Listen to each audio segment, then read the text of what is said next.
করছি। আর দেখো ঘরোয়া পদ্ধতিতে মোমো বানাচ্ছি, তা মাংস নেই ঘরে, কীভাবে মোমোটা বানাচ্ছি আপনাদের সাথে শেয়ার করছি।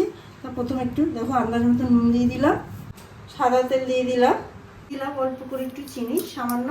শুকনো অবস্থায় সব কিছু একটু ভালোভাবে তেল নুন ভালো করে চিনিটাকে শুকনো মেখে নিচ্ছি। নিয়ে এবার আন্দাজ মতন অল্প অল্প জল দিয়ে ডোটাকে তৈরি করে নেবো।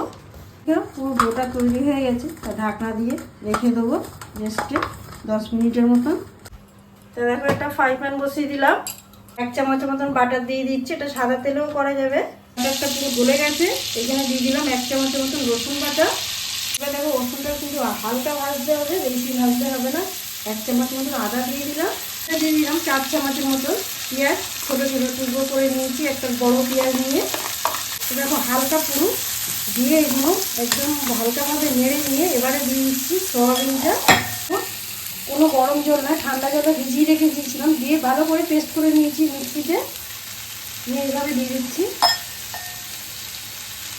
স্বাদ মতন নুনটা দিতে হবে।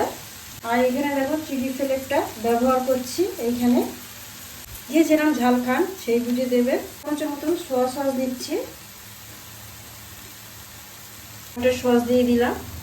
সব কিছু উপকরণ দেওয়া হয়ে গেছে। এবার হালকা করে গ্যাসটাকে সিমে রেখে দিয়েছি, দিয়ে ভালো করে এগুলো নাড়াচাড়া করবে, একদম গ্যাসটাকে জোরে দেবো না। গন্ধ এসেছে খুব সুন্দর বাটারের আর পেঁয়াজ রসুনের বেশ। দেখো সব রকম পুরো মশলাটা একদম গায়ের ভিতরে মাখা হয়ে গেছে। এবারে নিয়ে নিলাম লাভিয়ে। দেখো ডোটাকে দেখো এইভাবে বড় মতন করে নিচ্ছি, নিয়ে একটা বাটির সাহায্যে এটা কেটে নেব। এরকম বাটি দিয়ে কেটে নিলাম।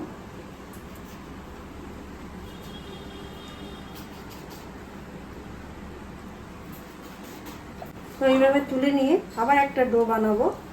পুরোটা ঠান্ডা হয়ে গেলে, হালকা ঠান্ডা হলে ওর মধ্যে আবার একটু বাটার দিয়ে ভালো করে সুন্দর করে আবার মেখে নিয়ে এটাকে জিনিসটাকে মোমোটাকে তৈরি করছি। দেখো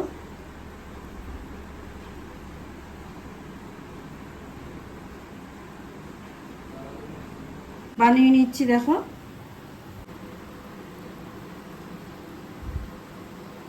পুরো রেডি হয়ে গেছে, একদম বোঝা যাচ্ছে 5 মিনিট ভাপানো হয়েছে। 5 মিনিট ধরে স্টিম করলে রেডি হয়ে যাবে একদম মোমো। তো সয়াবিনের মোমো পুরো রেডি হয়ে গেছে। আর গরম গরম দেখো কত সুন্দর হয়েছে মোমোগুলো। তো আমি একটা কেটে দেখাচ্ছি মোমোটা কতটা নরম আর সফট হয়েছে ভিতরে। আর প্রথম বৃষ্টি একদম দেখো। আর এরকম গরম গরম মোমো বাড়িতে বানিয়ে ফেলুন।